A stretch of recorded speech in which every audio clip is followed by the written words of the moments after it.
Three का जो question paper है संडे को हुआ था,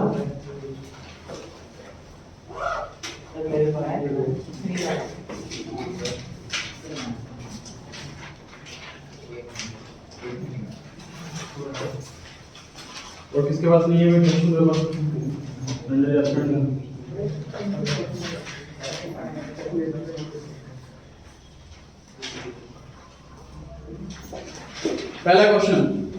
पहले क्वेश्चन में आधे बच्चों ने आधा नंबर गवाया है बिना फॉर्मेट बनाए। एक नंबर के क्वेश्चन के लिए उनको लगा कि एंट्री तो करनी, क्या फॉर्मेट बनाए, क्या नरेशन लिखे, आधा नंबर कट गया फ्री फंड का। एंट्री ध्यान रखिए, चाहे एक एंट्री हो चाहे 50 एंट्री हो, फॉर्मेट सभी के लिए बनेगा। एंट्री भी कुछ बच्चों की गलती से बता रहा हूं इसलिए। अब क्रेडिट परचेज ऑफ 460 फ्रॉम एडयू वाज रिकॉर्डेड एज सेल्स। ध्यान रखे, जब भी रिकॉर्डिंग में मिस्टेक होती है तो उसका इंपैक्ट डुअल जगह पहुंच जाता है, तो कभी भी सस्पेंस अकाउंट नहीं आता। सस्पेंस तभी आता है जब एक ही अकाउंट में पोस्टिंग में कोई मिस्टेक है। रिकॉर्डिंग में मिस्टेक होती है, सस्पेंस कभी नहीं आता। परचेज किया था, नहीं लिखा, परचेज को डेबिट कर दो।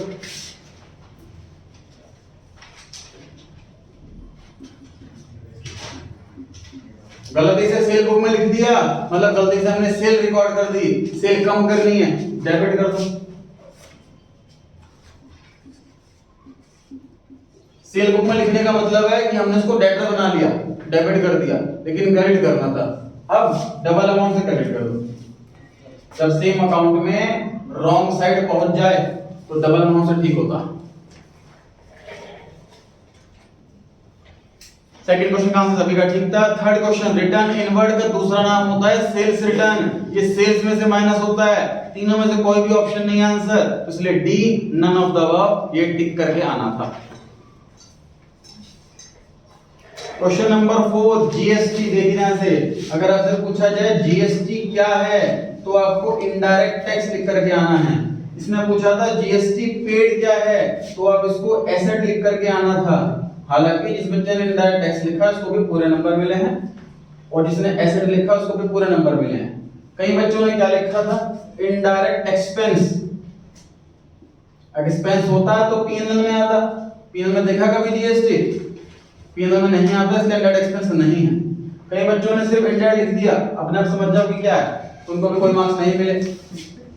तो आपको इनडायरेक्ट टैक्स या एसेट ही लिखना था। क्वेश्चन नंबर 5, इसमें आधा नंबर बहुत बच्चों का कटा है जी। फॉर्मेट का हेडिंग लिखने ऊपर ट्रायल बैलेंस एज ऑन, उसके बाद सीरियल नंबर का column, head of the account का कॉलम, एलएफ का column, debit rupees, credit rupees. बाकी अमाउंट सारे के सारे बहुत इजी दे रखे थे, कोई डिफिकल्ट नहीं था, मेजॉरिटी बच्चों का सही था। इस टेस्ट में बहुत बच्चों की इंप्रूवमेंट हुई है। जिनके एवरेज मार्क्स आते थे 50% के आसपास, उनका 70 तक पहुंचा है। जिनके 70-80 आते थे उसके 90% तक पहुंची है पोजीशन। तो जो फायदा उठाना चाहते हैं इस टेस्ट से वो उठा रहे हैं, और जो पहले भी डाउन थे अभी भी डाउन है, जो मतलब मेहनत नहीं करना चाह रहे, जो भाई टेस्ट हो रहा है तो हो रहा है, देना है तो नहीं देना, नहीं देना तो नहीं देना, वो अपना ही नुकसान कर रहे हैं। ध्यान रखें इस चीज का। इस संडे को लास्ट टेस्ट होगा 27 फेब को, सुबह 10 बजे का टाइम रखा है। इस बार प्रीपोन करा है। इस बार 3 टेस्ट सीरीज इकट्ठे आएगी, 4, 5, 6, 4, 5 और 6, ये तीनों टेस्ट सीरीज इकट्ठे आएंगी जो इस संडे को टेस्ट होगा उसमें। क्वेश्चन नंबर 6 पे आ जाते हैं जी। क्वेश्चन नंबर 6 में पॉइंट नंबर 2 में जो है जी मेजॉरिटी मिस्टेक है, ध्यान से देखिए, बोर्ड पे देखिए ध्यान से।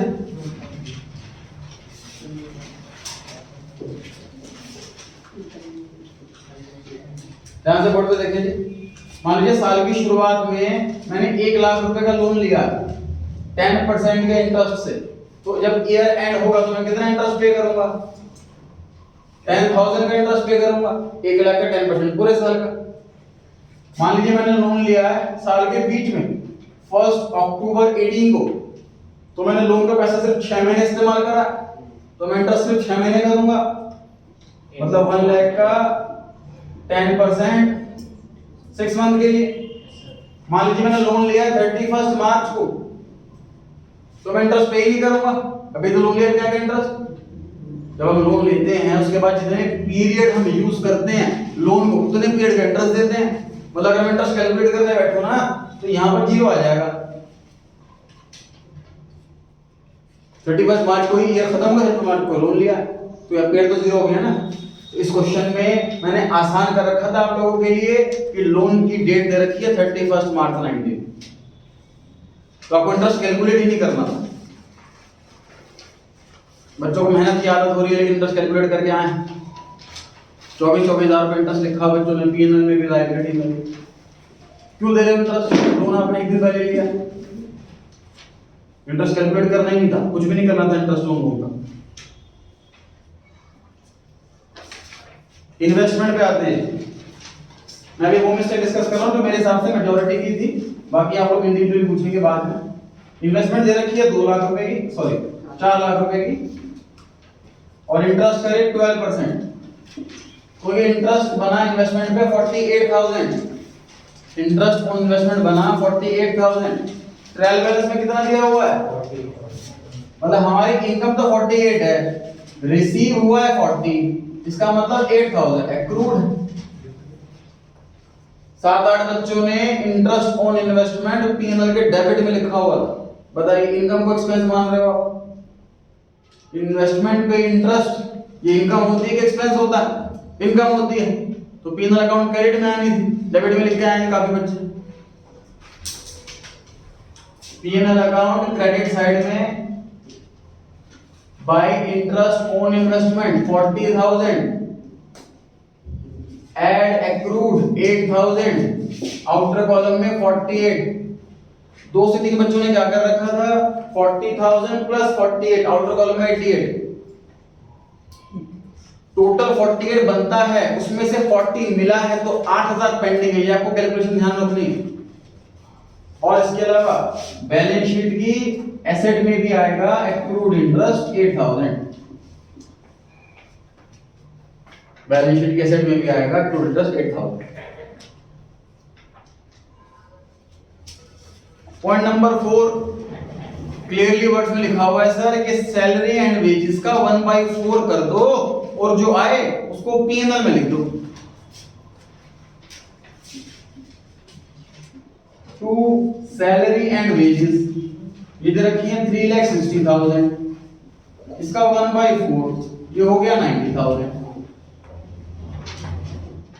और बाकी का बचा ट्रेडिंग में आएगा। To salary and wages total 360 है, इसमें से पीएनएल में चला गया 90, ट्रांसफर टू पीएनएल, और आउटर कॉलम में बच गया ट्रेडिंग वाला 270। 4 से 5 बच्चों का ये भी गलत था, और हिसाब सब लिखा हुआ है 1/4 पीएनएल, बाकी का ट्रेडिंग। मेजॉरिटी की मिस्टेक फाइनल अकाउंट चैप्टर के अंदर कैलकुलेशन की मिस्टेक, टोटलिंग की मिस्टेक, अमाउंट क्वेश्चन से कॉपी करने की मिस्टेक। जैसे कि स्टेशनरी दे रखा है 36,600, कई बच्चों ने 36,000 लिखा है, 600 रुपए खा गए। कोई अमाउंट ऊपर से बिल्स पेबल 1,04,000 नीचे वाला अमाउंट लिख लिया, उसमें रिटर्न लिखी हुई है मैंने 1,20,000 क्रेडिट साइड में, तो ये परचेज रिटर्न है कि सेल्स रिटर्न? कई बच्चों को कंफ्यूजन, तो बच्चों ने दोनों में से माइनस कर दिया, परचेज में से भी सेल में से भी। क्रेडिट साइड वाली रिटर्न परचेज रिटर्न होती है, तो ये आपको सिर्फ परचेज में से माइनस करनी थी, सेल्स में कुछ नहीं करना था। कैरेज ऑन सेल्स में 5-6 बच्चों की मिस्टेक। सेल्स का किराया, कैरेज ऑन सेल्स का मतलब सेल्स का किराया, कैरेज परचेज का मतलब परचेज के टाइम का किराया। परचेज वाला खर्चा ट्रेडिंग में आता है, सेल्स वाला खर्चा पीएनएल में आता है। खर्चा क्रेडिट साइड में तो कभी आता ही नहीं है।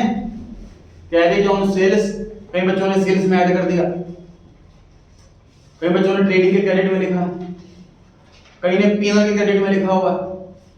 भाई सबसे बात छोटी सी बात समझो कि कैरेज ऑन सेल्स यहां पर कहां दिया हुआ है? ट्रायल बैलेंस में, डेबिट में दिया हुआ है ना, तो अब डेबिट में ही तो लिखोगे उसको, क्या थोड़ी चेंज कर दोगे साइड? गलती करते तो ये करते कि भाई पीएनएल की जगह ट्रेडिंग में लिख दिया, ये कैसी गलती की क्रेडिट में लिख दिया, एक्सपेंस को क्रेडिट में कैसे लिख दिया आपने?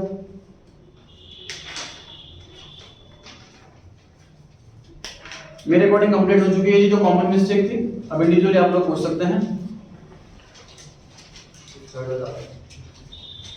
रिटर्न इनवर्ड मतलब सेल्स रिटर्न सेल्स में से माइनस होना है। अच्छा 6 क्वेश्चन में थर्ड एस्टिमेट पढ़ा जी। Included in general expense is insurance premium 24000 paid for 1 year. Majority बच्चों को सीख रहे हैं, बहुत अच्छी बात है जी, क्योंकि ये कई बार आ चुका है नोट्स के अंदर भी। पीएनएल में दिया हुआ है जनरल एक्सपेंस 2,12,000 लेस प्रीपेड 24,000 लिखा हुआ है, पेड फॉर 1 ईयर मतलब ये 12 महीने का है। जून तक का पे कर दिया, अप्रैल मई जून 3 महीने का 6,000 आया, तो 2,12,000 में 6,000 प्रीपेड जुड़ा हुआ है, उसको घटा दीजिए, आउटर कॉलम में बचा 2,06,000। प्रीपेड एसेट होता है, प्रीपेड इंश्योरेंस 6,000 बेनिफिट एसेट में भी आएगा, दो जगह आएगा। कैरी ऑन सेल्स डेबिट में काफी carry on sales PNR account debit side.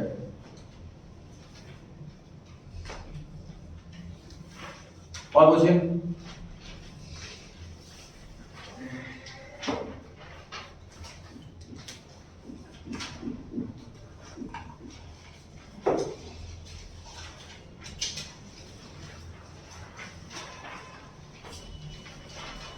Test series 5 में से पूछिए डाउट्स। पहले क्वेश्चन 1 से 5।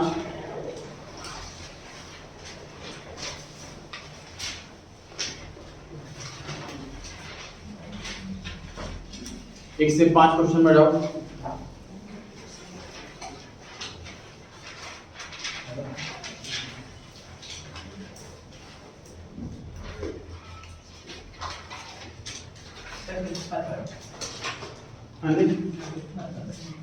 फिफ्थ क्वेश्चन, क्वेश्चन 5 में लिखा हुआ है error of omission means a transaction being omitted to be recorded completely और पार्शियली। एरर ऑफ ओमिशन का मतलब होता है लिखना भूल गए, बिल्कुल करेक्ट है, ट्रू।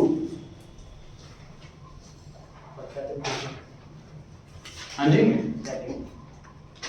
टू साइडेड एरर के एग्जांपल दीजिए, कोई ऐसा एरर जो दोनों साइड हो गया हो। एंड लिखना ही भूल गए, error of full omission, two sided error.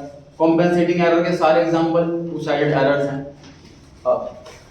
Principle error के सारे example error of two sided errors हैं।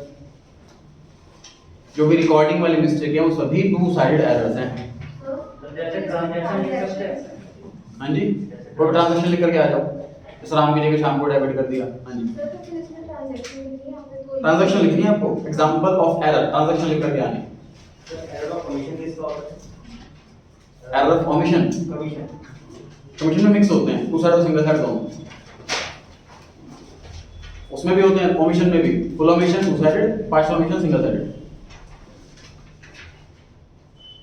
कुछ बच्चों का एग्जाम 28 को है, 28 मंडे, उसी कुछ बच्चों का एग्जाम स्कूल में एग्जाम है, तो वो लोग 27 को जब टेस्ट देंगे तो टेस्ट के बाद ही रुक जाएंगे और हैंड टू हैंड अपने आंसर चेक करवा के लेके जाएंगे। उनका 28 को ही पेपर है, फिर जो पेपर नहीं है तो टेस्ट देके चले जाएंगे, उनको ट्यूसडे को मिलेगा 1 तारीख टेस्ट चेक होगा। एक मार्च को जो क्लास होगी उसमें सिर्फ टेस्ट डिस्कस किया जाएगा, जो मिस्टेक्स होंगी आपकी वो लास्ट क्लास होगी उसमें। हाँ जी पूछिए। 6 क्वेश्चन में कौन सा पॉइंट? तीसरा पॉइंट पढ़ें जी। क्वेश्चन में third point, goods amounting to 1800 returned by Gate. Gate ने वापसी कर दी है जी गुड्स, तो गेट कौन है, डेटर है कि क्रेडिटर है? डेटर है जी, हमने उसको पास्ट में बेचा होगा, अब उसने गुड्स वापस कर दिया, सही हुआ। Were returned what entered in the sales book, गलती से हमने सेल रिटर्न बुक में लिखने की बजाय सेल बुक में लिख दिया। And posted there from to the credit of Gate account. Sir entry होनी क्या चाहिए थी, sales return debit to Gate, मतलब गेट क्रेडिट होना चाहिए था, गेट क्रेडिट ही हुआ है, तो गेट अकाउंट में तो कोई मिस्टेक नहीं। सेल्स रिटर्न डेबिट होना चाहिए था, नहीं हुआ, सेल्स रिटर्न डेबिट कर दो। सेल बुक में लिख दिया गलती से, मतलब सेल बढ़ गई, अब सेल कम करनी है, क्रेडिट खाली है।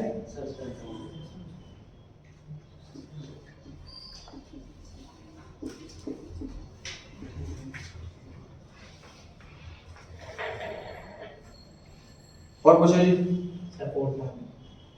6 का 4th point, BR received from CA for 5000 was posted to credit of BP and credit to CA। तो जब BR मिला है CA से तो एंट्री क्या होनी चाहिए थी? BR debit to CA, CA credit होना चाहिए था, CA क्रेडिट ही हुआ है, कोई मिस्टेक नहीं है CA अकाउंट में। BR डेबिट होना चाहिए था, नहीं हुआ, BR डेबिट कर दो। हमने गलती से BP क्रेडिट कर दिया, उसे ठीक करने के लिए अब BP डेबिट कर दो। क्रेडिट साइड खाली है इसलिए यहां पर सस्पेंस।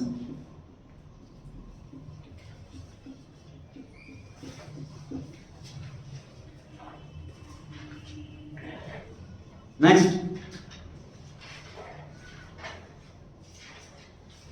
1 से लेके 7 तक क्वेश्चन में कोई डाउट?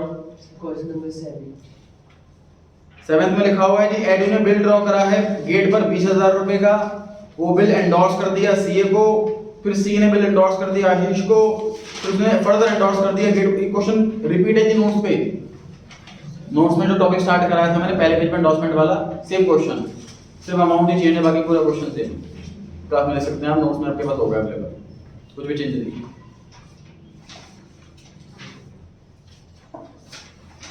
एक से 11 तक कोई डाउट? 11th में अनसोल्ड स्टॉक को ही क्लोजिंग स्टॉक कहते हैं जी। अनसोल्ड का मतलब क्या होता है? इस साल नहीं बिका, खराब नहीं हुआ, साथ ना बिक सकता, कुछ तो बचेगा, तो क्लोजिंग स्टॉक होता है। क्लोजिंग स्टॉक की एंट्री लिख लीजिए, closing stock account debit to trading account, closing stock account debit to trading account. 8 में पूछा है जिनमें से कौन सा करेक्ट है ये बताना।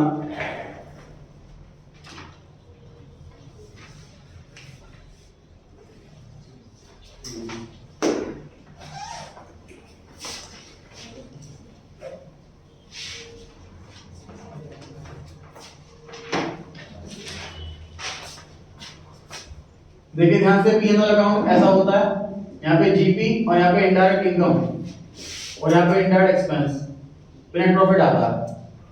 नेट प्रॉफिट आता कैसे? बेसिकली हम जीपी में इनडायरेक्ट इनकम ऐड करते हैं, फिर टोटल आ जाता है साइड का, उसमें से ये माइनस कर देते हैं तो ये आता है minus indirect expense, net profit तब आता है। एक्चुअल में फॉर्मूला ये है, एक्चुअल फॉर्मूला ये है, जीपी में इनडायरेक्ट इनकम जोड़ो, इनडायरेक्ट एक्सपेंस हटाओ तो नेट प्रॉफिट आता है। आपको चेक करो इनमें से कौन सेटिस्फाई हो रहा है, पहला सेटिस्फाई हो रहा है, चेक करो फर्स्ट सेटिस्फाई हो रहा है, फर्स्ट वाला पॉइंट, फर्स्ट वाला आंसर हो गया। डाउट है 1 to 11 में किसी को? AIS MIS का सब सिस्टम,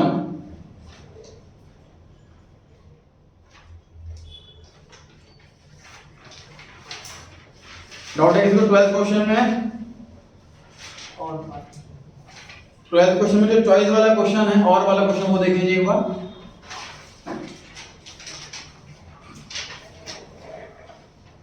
कैलकुलेट करना है नेट परचेज और ये सब इंफॉर्मेशन अवेलेबल है, ये आपकी मर्जी है, ट्रेडिंग अकाउंट बनाकर सॉल्व करें या फॉर्मूला लगाकर सॉल्व करें।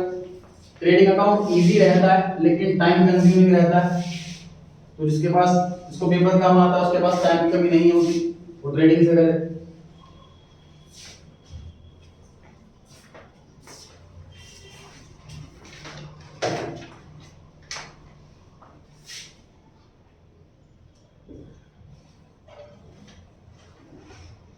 नेट परचेज मांगा हुआ है, नेट परचेज यहां पर आता है, क्या लिख रहे हैं? बैलेंसिंग फिगर से हमारा ये आंसर आने वाला। ग्रॉस प्रॉफिट डेबिट साइड में आता है, जिसने नहीं कर रखा वो कर सकते हैं साथ साथ। नेट प्रॉफिट आता ही है ट्रेडिंग अकाउंट के अंदर।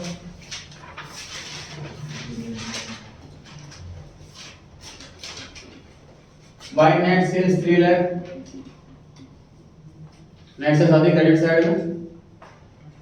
रिटर्न इनवर्ड का मतलब सेल्स रिटर्न, जब सर नेट सेल दे रखी है तो मुझे वापस रिटर्न माइनस करने की जरूरत नहीं है, इग्नोर सेल्स रिटर्न।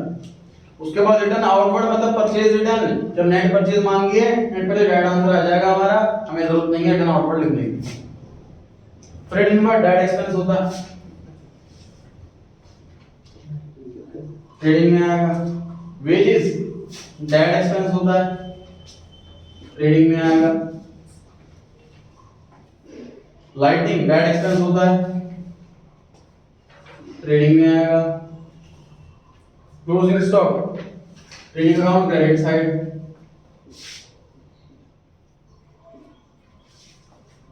आगे लिखा है opening stock is 1.5 times, 1.5 Guna of closing stock. Closing stock का 1.5 गुना ओपनिंग स्टॉक होता है। तो 20,000 इंटू 1.5 ये आ गया 30,000। खत्म क्वेश्चन। तो उसमें ओपनिंग स्टॉक की लैंग्वेज पे ध्यान देना था कि क्लोजिंग स्टॉक का 1.5 टाइम्स लिखा हुआ है तो हमें ऐसा करना है। दूसरा, हमें दोनों ही इनवर्ट्स इग्नोर कर रहे थे, दोनों ही रिटर्न इग्नोर कर रही थी हमें, रिटर्न इनवर्ट ना आउटवर्ड, ये दोनों ने दे रखा है। ग्रॉस दे रखा होता तो फिर लेस करते दोनों के दोनों।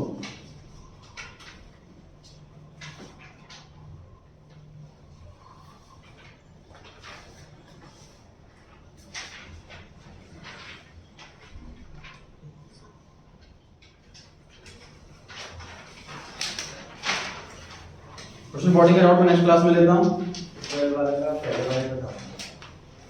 क्वेश्चन करके लाएं पहले, फिर डाउट पूछें। एक करके नहीं पूछना है आपको डाउट, मुझे ये ठीक लग रहा है शायद नहीं हो पाएगा, पूछ लेता हूं। ऐसे नहीं करना आपको। क्वेश्चन आपको ट्राई करना है, मेरे से सॉल्व नहीं कराना है, आपको होमवर्क नहीं करवाना है मेरे से, आपसे डाउट्स क्लियर करने हैं आपने मेरे से। 1 to 13 में डाउट है कोई तो पूछ सकते हैं कि 1 to 13 में 14 नेक्स्ट क्लास में कवर किया जाएगा। Under single entry question, under single entry system, is it possible to check the arithmetical accuracy? No, क्योंकि ट्रायल बैलेंस नहीं बन सकता, इसे चेक नहीं हो सकती। नेक्स्ट क्लास में आपको टेस्ट 6 चेक करानी है सभी को, उसके डाउट दिए जाएंगे।